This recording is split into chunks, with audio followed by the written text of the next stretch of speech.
एक बार आपने ठाकुर जी को दूध भोग पधराया और जैसे ही दूध भोग पधराया, दूध भोग आते ही ठाकुर जी सबके सामने तो स्वरूप में रहते थे, लेकिन पर्दा लगते ही ठाकुर जी सचल हो जाते थे। सबके सामने ठाकुर जी ऐसे खड़े रहते, लेकिन जैसे ही पर्दा लगता सोई ठाकुर जी चलन लगते, बैठन लगते, उठन लगते, और तुरंत चल उठते बैठते नहीं, अपनी सैया से उतर के आते और गुसाई जी की गोद में बैठ जाते। और गुसाई जी गोद में बैठ के कहते, अब मोए दूध को भोग लगाओ। तो गुसाई जी सोने की सुंदर पात्र से कटोरी में दूध भरते और दूध भर के लाला को देते, लो Lal G P low. Thakur ji फूंक मारते, फिर गुसाई जी फूंक मारते। ठाकुर जी जैसे ही पीते, पी के मुंह बना लियो ठाकुर जी। गुसाई जी बोले, जय जय कहावे हो, आप मौकाई को बना रहे हो? अरे जा में इतनी मिश्री डाल दी है, मेरे सबरे होठ चिपक गए, बहुत मिश्री पड़ गई है, बहुत मीठा है गो है, मेरा मन नहीं कर रहा है पीवे को। गुसाई जी विठलनाथ जी बोले, अच्छा तो आप सेज पे विराजो, मैं अभी आऊं। अब बाहर खड़े दर्शनार्थियों को लगता है भीतर भगवान है और उनके अर्चक हैं, पर पर्दा लगते ही भीतर तो लाला और मैया जैसी लीला हो गए।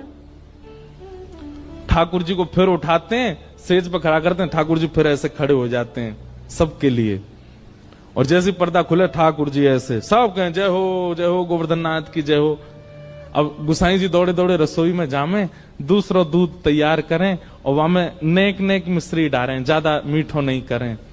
और दोबारा दूध भोग तैयार करके पात्र में धर के जैसे ही लामे, जैसे ही पर्दा करें, ठाकुर जी फिर सहज है जाएं और बोले, मुझे जल्दी पवाओ, मुझे भूख लग रही है।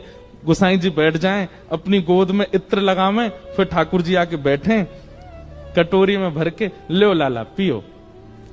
अभी तातो है, तातो मतलब गरम। ठाकुर जी कह रहे हैं अभी तातो है या ठंडो करो। फिर गुसाई जी उसमें फूंक मारते हैं, धीमे से ऐसे हाथ रख के, कहीं हमारे उच्छिष्ट नहीं हो जाए। फिर ठाकुर जी पीते हैं, फिर मुंह बना लें। गुसाई जी बोले, जय जय अब कहा भयो?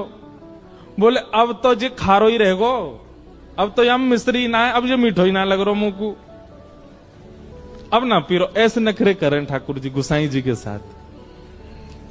गुसाई जी के देखो लाल जी, ये नखरेबाजी मत करे करो, ये सत्य घटना है, भक्तमाल जी में वर्णन है।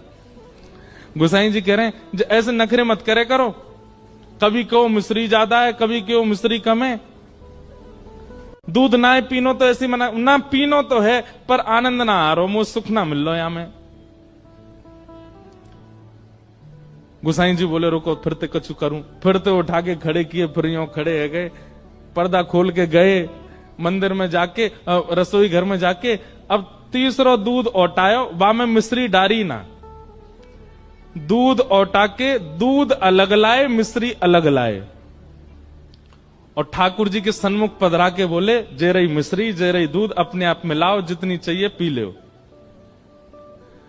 ठाकुर जी के नेत्र सजल है गए। ठाकुर जी बोले, मैं तो तुम्हारो लाला हूं, मुंह पे मिलानो आवे ही ना है, मुंह पतो ही ना है मिश्री कैसे डारें, मुंह पतो ही ना है या दूध को ठंडो कैसे करें।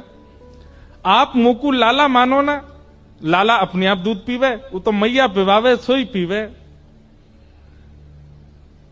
गुसाई जी बोले, आज तुम्हारी दूध पीवे की इच्छा ही ना है, सही बात तो जे है, लेकिन लाल जी दूध ना पियोगे तो गाल सबरे पिचक जाएंगे तुम्हारे, पतरे दुबरे है जाओगे, नेक्स्ट तो पेट तुम्हारो बाहर निकल आओ, भीतर चलो जाएगो, एक गदमदरा से तुम्हारे हाथ है सबरे सूख जाएंगे, और जैसे ही तुम सूखे सूखे से है जाओगे, फिर किशोरी जी आपको रास में ना ले जाया करेंगे। सोई ठाकुर जी ने सबरो दूध लियो और लेके मुंह धर के पी गए।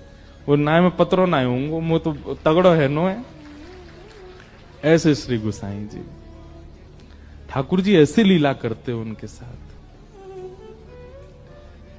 और ये लीला होने के बाद गुसाई जी एकांत में बैठ करके नेत्रों से अश्रु प्रवाह करते, मुंह पे कितनी बड़ी कृपा है, ये ठाकुर जी मुझसे कितनों प्रेम करें, ये मुंह पे कितनों प्रेम न्योछावर करें।